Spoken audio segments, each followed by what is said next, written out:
Correction de l'exercice numéro 7, page 46, Physique-Chimie, Bordas, chapitre 2, Imagerie médicale. Correction de la question numéro 1. La formule qui permet d'exprimer la distance en fonction de la vitesse et de la durée de propagation est la suivante. D, distance, est égale à célérité, C, fois delta t, la durée de propagation. Dans cette formule, la distance est obtenue en mètres à condition que la vitesse de propagation soit en mètres par seconde et la durée, delta t, en secondes. Pour une durée de propagation, delta t est égale à 1 seconde. On obtient donc une durée, une distance parcourue. D est égal à 3 fois 10 exposant 8, qui est la vitesse de propagation de la lumière dans le vide, fois 1. Résultat, la distance parcourue est de 3 fois 10 exposant 8 mètres. Pour une durée de propagation d'un jour, la durée va donc être de 24 heures fois 60 minutes fois 60 secondes, c'est-à-dire delta t égale à 86 400 secondes. On peut donc calculer la distance parcourue.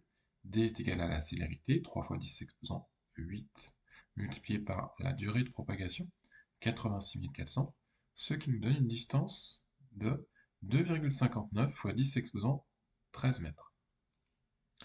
Pour une durée de propagation d'un an, eh bien, la durée exprimée en secondes sera donc de delta t est égal à 365 jours fois 86 400 secondes, puisque d'après le calcul précédent, c'est le nombre de secondes dans un jour, soit une durée delta t qui vaut 3,15 fois 10 exposant 7 secondes.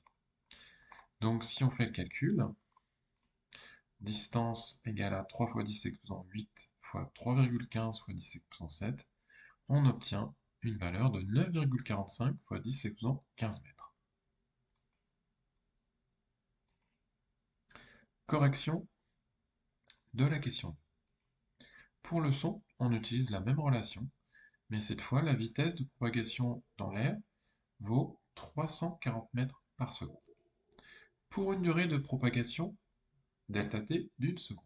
On obtient donc une distance parcourue, d, est égale à 340 fois 1, c'est-à-dire 340 mètres.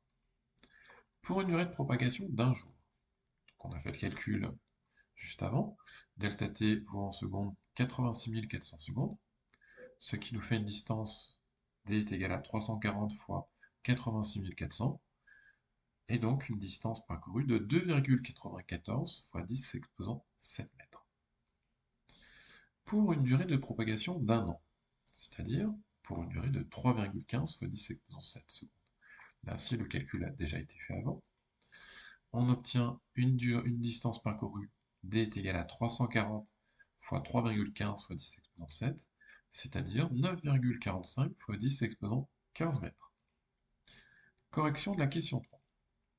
La lumière parcourt une distance d égale à 3 fois 10 exposant 8 mètres en 1 seconde, et cette distance a pour expression